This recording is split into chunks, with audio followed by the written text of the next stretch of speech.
Well, welcome back to Madison. Thank you. Thanks for being with us. There's a lot of people in line and a lot of people in here today that wish it was you at the top of the ticket. They wish they could vote for you. There's a lot of people who are not here today who are sitting at home thinking they might stay home and not vote because they wish the candidate was more progressive. What do you say to those people? I say to those people, you cannot sit those out. This election out, if you are concerned about the right of women to control their own bodies, you got to vote. If you're concerned about climate change, you have to come out and vote. Donald Trump thinks climate change is a hoax. If you think at a time of massive income and wealth inequality, we should not be giving tax breaks to billionaires, you got to come out and vote. If you are worried about the future of American democracy, you got to come out and vote. And I'll tell you something. Last night in Madison Square Garden, we saw something that I never thought I would see in my lifetime. And that is, we saw vulgar racism and sexism right on stage going out before the American people. So if you understand that we cannot elect somebody who supports this kind of ugliness, you can disagree with Kamala Harris on any issue you want, but don't vote against her because she's a black woman and urge other people to do that. So this is an enormously consequential election. I know that there are people who have differences with Kamala Harris. I have differences with Kamala Harris. But it's absolutely imperative that she wins. And by the way, in Wisconsin, it's going to be a very, very close election. So I hope everybody comes out and does their best to make sure that she wins. One of those differences that you have with her, the bipartisan border bill, that's something that she's talked about a lot on the campaign trail, especially with immigration. She always pivots to that talking point, something you didn't support. Why didn't you support it? And do you think she needs to talk about something else on the campaign trail when it comes to immigration? Well, I did not support that particular bill because I think we need comprehensive immigration reform. We need to be strong at the border, no mistake about it.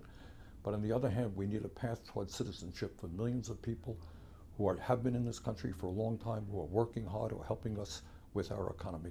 So that's why I didn't vote for it. And those progressives who, like I said, might sit out, might have differences of opinion on immigration, on not just the war in Israel and Gaza, which is a big sticking point for a lot of people, but other things that they feel Vice President Harris hasn't been progressive enough on. Is there anything that you feel that way about? Is there any messaging from her that is very progressive that you would like to hear her talk about? Look, for a start, Donald Trump, you recall, goes to McDonald's a week ago.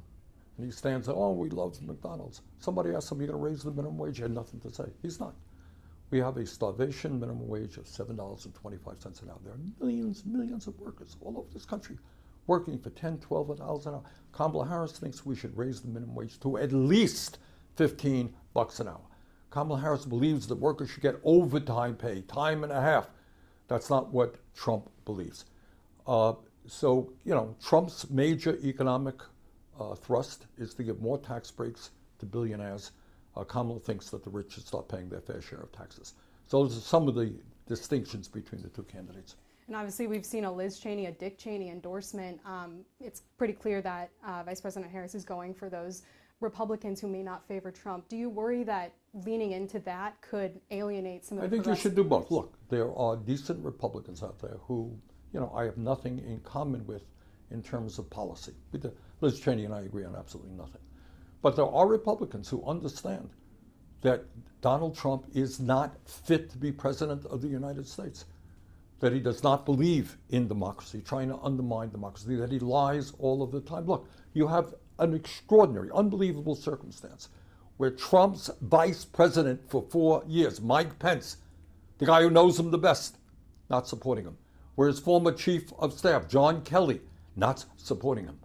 Where Mitt Romney, the 2012 Republican candidate for president, not supporting him, and many others. So, I think Republicans out there are saying, look, we do not believe this guy is fit to be president, and I respect that.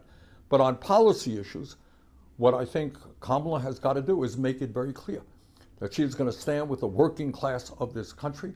I was very pleased to see that she's talking about expanding Medicare to cover home health care, which is a big deal, to cover hearing aids and vision, to build 3 million units of affordable housing in this country at a time when we have a real housing crisis, to expand the child tax credit, which will go a long way to cut childhood poverty in America, to forgive medical debt, which is another big deal. So she's brought forth some, progressive and strong ideas. As much as I would like, no, but they are strong. And the distinction between her and Trump on economic issues and on the social issues are very clear. And you've worked with Vice President Harris in the Senate. You've known her quite a while. Is there anything that you think people don't know about her that you want them to know about her? She's very smart. She is very smart. She's very focused. She is very tough. And I think she will be a very good president. But let me also say this. This country faces enormous problems. And you're seeing the manifestation of those problems right now as we speak, with the billionaire class pouring in literally billions of dollars into this campaign. Why do you think they're doing that? Not out of the goodness of their heart. They own the economy, and now they want to own the political process. And these guys have endless amounts of money. So it is going to be very hard, but we've got to stand up to this greed, this corporate greed that is taking place right now, and create an economy that works for all of us and not just the 1%. So my plea to my friends here in Wisconsin is, let's do everything we can in the next week to elect Kamala, and the day after, let's build that movement we need to transform this country and make a government works for all of us and not just a few.